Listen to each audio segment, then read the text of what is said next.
Alright everyone, it's time for a garden update because there's all sorts of shit growing in here. Catnip, Nicotiana flowers, and you can actually see them this time because this camera actually works fairly well. You can see, before I do anything else, I'll show you this. These cinder blocks are going along the outside of the fence the entire way around, and I'm actually going to be expanding the garden. And so the importance of that is there were groundhogs tunneling in.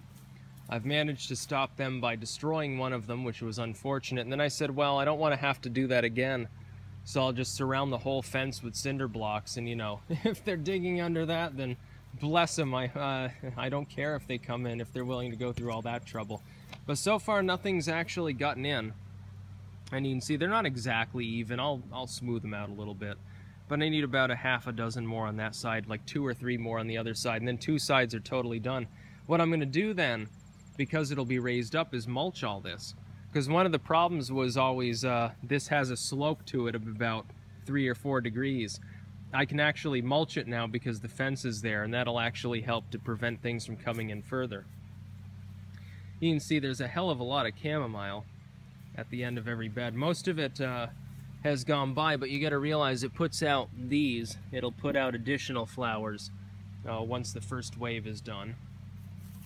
Lots of tomato plants, and they've actually done a lot better than I expected. It looked for a while like some of them were going to be dwarves almost.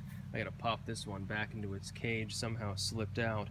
You can see, oh yeah, there's gonna be some tomatoes.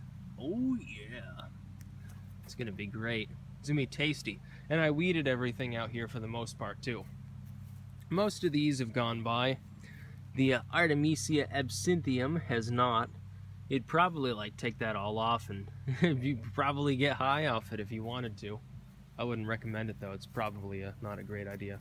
I want to show you, let's see, which one of these is open the best. Well, I'll just show you this one. This is a type of lily. I'm not sure what it's called. There's a lot of them on the property though. And then there's also, these are my favorite, these sort of vanilla colored ones. I've been growing these since I think 2008 or something like that. And these little bushes didn't flower or haven't flowered yet. Maybe they'll put out flowers at some point. I'm not exactly sure. But I did do a lot of transplanting. And then we've got all the hostas with the nice purple flowers here. And there are peaches still on the tree. A couple of them fell off, but I think there are a couple dozen or so that have survived. And you can see the corn is, this corn is taller than me. Most of it is at least midriff height, so it will produce actual corn. And what's not is hip high, so that it'll produce smaller cobs probably. The carrots have fully recovered. Lots of nice carrots. It's gonna be really good. Over here we've got some squash. Yes, indeed. I've already harvested a few. I mean, they were like the best squash I've ever tasted. But there's squash on all these plants, and once they start producing, they don't stop for a good month.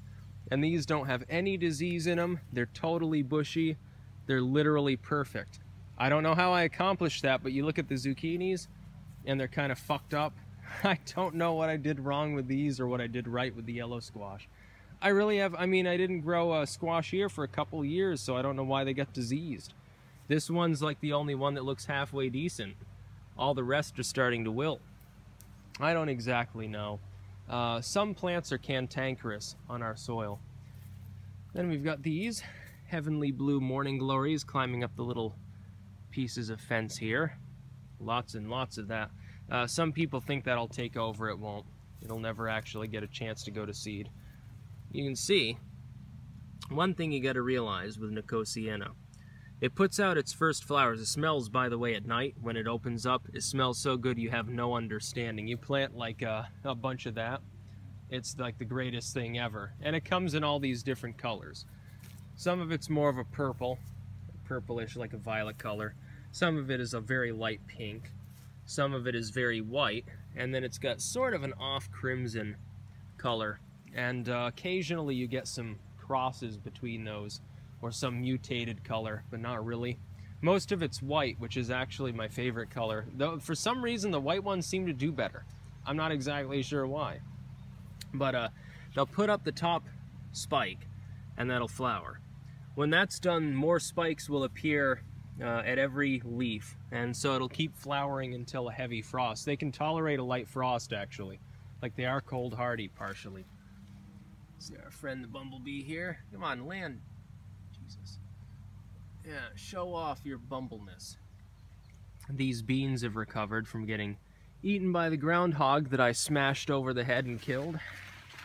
Sorry about that, groundhog. Couldn't help myself. I'm a gardener. Lots and lots of cucumber blossoms.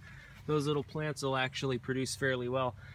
This is the first year in a long time that I've had cucumbers that did well, because in the past they always got munched down by something.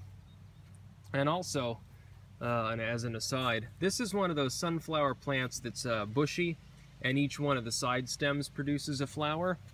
Now compare that to this over here, to this one. And this one's not really doing that. There are a few on the side, but mostly it's this top terminal one. And this is as tall as me. I mean, it's like almost 6'5" by now. And it'll grow another couple feet over the next few weeks. So that'll be about 8 feet tall. That's gonna be pretty good.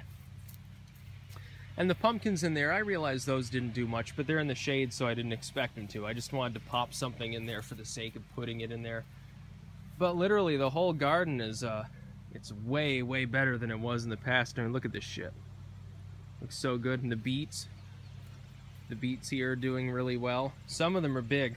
Some of them didn't really generate much of a root, but I mean, you look at some of them. Yeah, you know, that's like golf ball sized or a little bit larger. It's still got 4 weeks to go.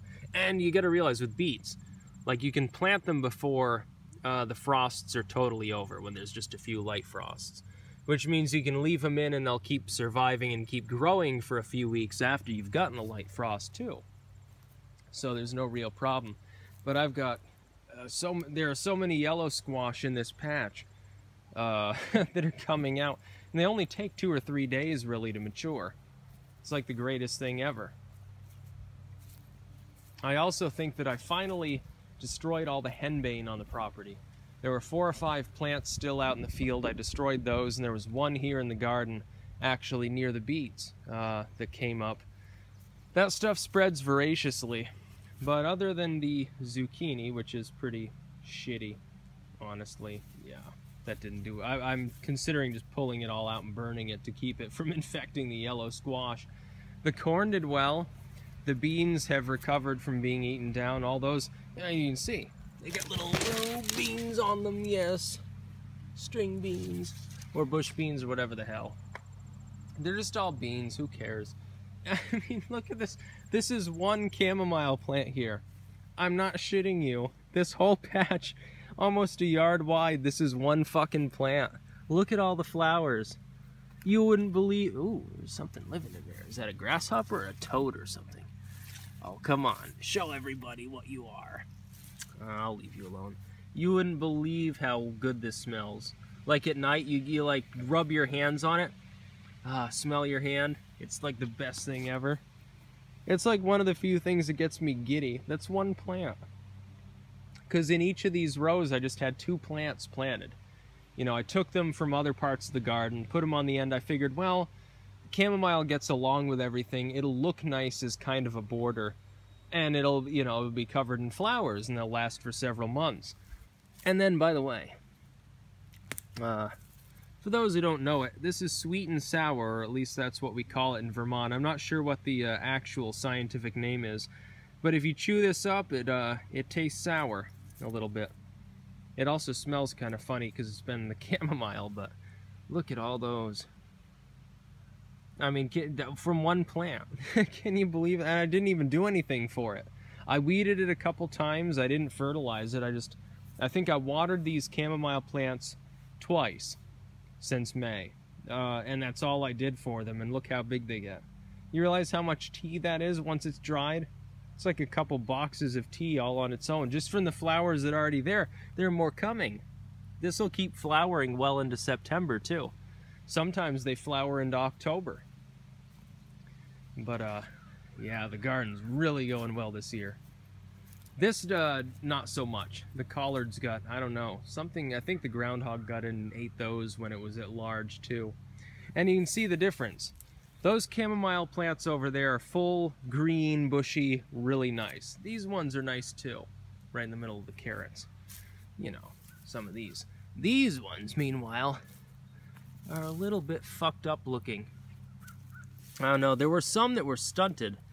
Like, it looked like they got deformed. Like they couldn't grow stems, they could only grow leaves, and they couldn't put out flowers for some nutritional reason.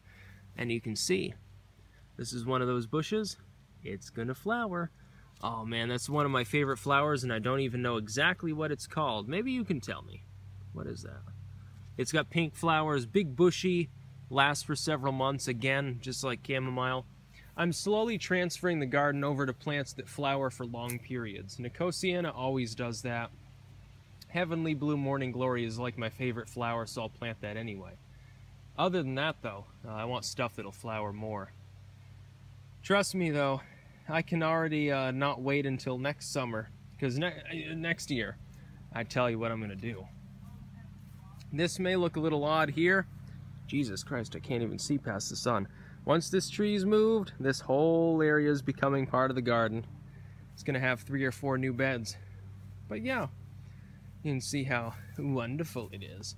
And I'm going to put pea stones in probably too above the mulch, just to double down. I don't want to, some people were suggesting putting shit under the mulch. Fuck that. I just want to put mulch down and then pea stones or paving stones or bricks or something. I want it to look a little bit more formal than, you know, having a bunch of newspapers underneath. But yeah, that's about all. Peace out.